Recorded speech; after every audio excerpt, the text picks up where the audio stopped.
भैया हम कोनो गायक सिंगर ना है, दो चार लाइन लिखी ले, कोशिश करी ले आप सबके सुनाई, आप सबके बीच में भेजे तनी। हमरा आशा ना पूरा विश्वास बा कि आप सबके जरूर पसंद आई और आप सबके आशीर्वाद प्यार जरूर मिली।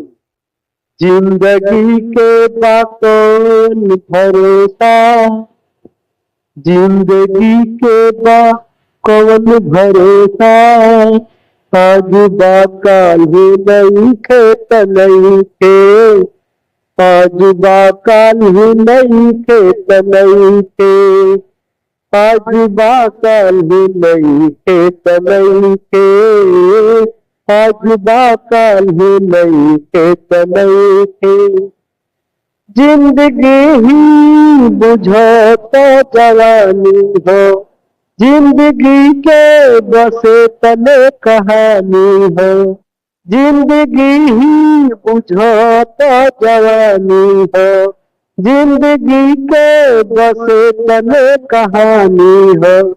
जैसे बहुत नदी के पानी हो, जैसे बहुत नदी के पानी हो, आज बा काल ही नहीं खेत नहीं थे, आज बा काल ही नहीं खेत नहीं थे।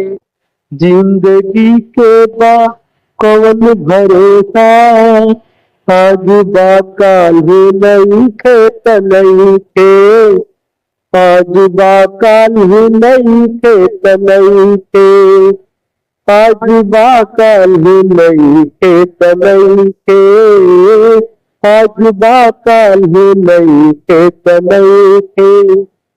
जिंदगी में सबका सब मिले लाना, कल बहुत होली सब खिले लाना, जिंदगी में सबका सब मिले लाना, कली बहुत होली सब खिले लाना, कली बहुत होली सब खिले लाना।